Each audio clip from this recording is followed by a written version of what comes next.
आप सबका स्वागत है आपके अपने चैनल महाअध्ययन पर। वीडियोस को लाइक करें और चैनल को सब्सक्राइब नहीं किया है तो प्लीज़ जल्दी ही चैनल को सब्सक्राइब कर दीजिए।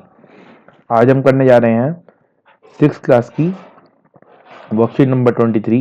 आज का हमारा सब्जेक्ट इंग्लिश। आज की हमारी डेट है 16 दिसंबर 2020। जो हमने प्रीवियस वर्कशीट में लेसन पढ़ा था फेयर प्ले, उसी को कंटिन्यू करेंगे आज। फन फैक्ट, अब हम एक फन फैक्ट पढ़ लेते हैं। Do you know, in a village, elderly and wise people are chosen by the local community to settle fights between individuals and villages. This assembly of 5 elders is known as the panchayat. The leader of the panchayat is called as मुखिया और सरपंच। गांव के अंदर जो गांव होते हैं, गांव के अंदर जो बुजुर्ग और अच्छे इंसान होते हैं, बुजुर्ग इंसान होते हैं, उनको उनको चुना जाता है जो एक गांव के अंदर किसी की भी लड़ाई हो उसको सुलझाने के लिए। तो जो ये 5 लोग चुने जाते हैं ये कहलाती है पंचायत, और इनका जो लीडर होता है 5 लोगों का वो कहलाता है मुखिया या फिर सरपंच। चलिए आगे बढ़ते हैं। Let us do a recap of our previous worksheet. अब जो हमने पहले पढ़ा था अब उसका एक रिकैप पढ़ लेंगे छोटा सा। Question number 1, match the phrases in column A with the phrases in column B and frame complete sentences. तो कॉलम ए और कॉलम बी को मैच करना है। सबसे पहला देखेंगे जुम्मन एंड अलगू। जुम्मन एंड अलगू क्या था? Were good friends. उसके बाद second, Jumman's old aunt transferred her property to Jumman.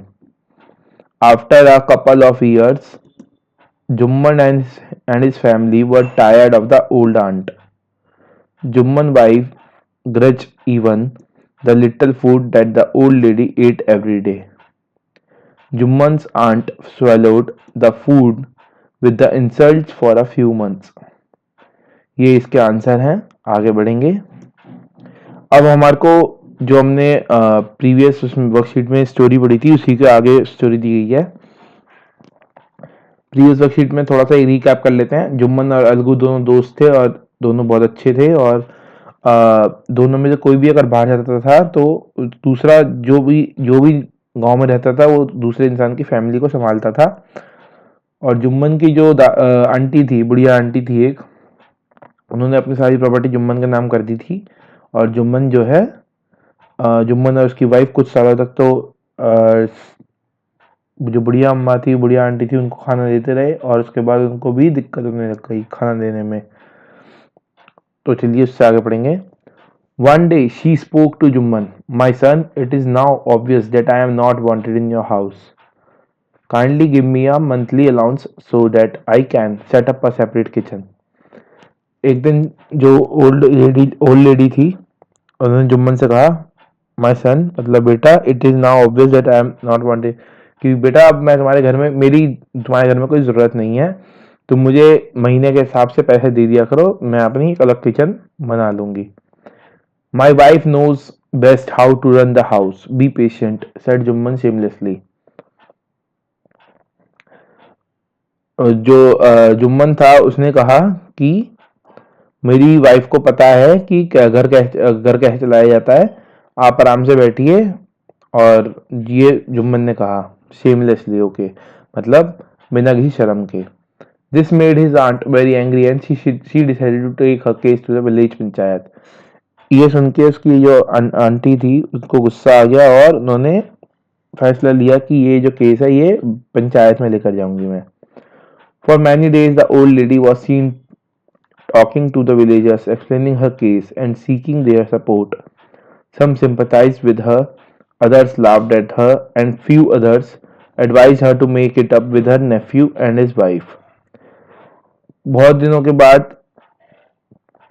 तक लोग देखते रहे कि जो बुढ़िया आंटी थी, जो ओल्ड लेडी थी, वो विलेजर्स के पास जाती रही, मतलब गांव वालों के पास जाती रही अपना केस समझाने के लिए। कुछों ने उसका सपोर्ट किया, अपना सपोर्ट लेने के लिए जा रही थी, तो कुछ ने उन्हें सिंपैथी दे दी, कुछ उन पर हंसने लगे, कुछ ने एडवाइस किया कि आप अपने जो जुम्मन है और उसकी वाइफ है उसके साथ ही रहिए, वो अच्छा होगा। चलिए आगे बढ़ेंगे। क्वेश्चन नंबर टू शुरू करने से पहले आपसे एक रिक्वेस्ट है कि जल्दी से चैनल को सब्सक्राइब कर दीजिए अगर अभी तक सब्सक्राइब नहीं किया है, और वीडियोस को अपने फ्रेंड सर्कल के साथ शेयर ज़रूर करें जिससे कि वो लोग वीडियोस को इजीली समझ सकें और अपनी वर्कशीट पूरी कर सकें। क्वेश्चन नंबर टू शुरू करेंगे। On the basis of your reading choose the correct word meanings from the help box and write them in the space provided. तो देखेंगे हमें यहाँ पे कुछ वर्ड्स दिए गए हैं और इधर हमें इनके मीनिंग्स दिए गए हैं। हमें इनके मीनिंग्स बताने हैं कि यहाँ पर जो फिल इन द ब्लैंक है कौन सा मीनिंग कहाँ पर लिखना है। तो अलाउंस, अलाउंस का मतलब होता है एन अमाउंट ऑफ मनी। तो आपको क्या करना है, ये एन अमाउंट ऑफ मनी यहाँ लिखा है, इसको उठाकर यहाँ पर लिख देना है। यहाँ पर इसी तरीके से सभी होंगे। अब यहाँ लिखा पेशेंट, तो देखिए पेशेंट या फिर पेशेंस, पेशेंट और पेशेंस एक ही चीज है, तो इसका मतलब होता है to stay calm. Shamelessly, shamelessly का मतलब हो गया nothing feel bad about doing something bad, मतलब आप गलत कर रहे हो पर आपको कोई फील नहीं हो रहा कि आप गलत कर रहे हो। सिंपथाइज्ड, सिंपथाइज का मतलब हो गया to feel sorry for someone, किसी के लिए सॉरी फील करना। उम्मीद करता हूँ आपको ये वीडियो समझ में आ गई होगी और वीडियो अच्छी लगी होगी। तो अब जल्दी से चैनल वीडियो को लाइक कर दीजिए, चैनल को सब्सक्राइब नहीं किया तो मेरी जल्दी चैनल को सब्सक्राइब कर दीजिए और बेल आइकन दबाना बिल्कुल भी ना भूलें जिससे कि आपको हमारी वीडियोस का नोटिफिकेशन सबसे पहले मिल सके। Thank you.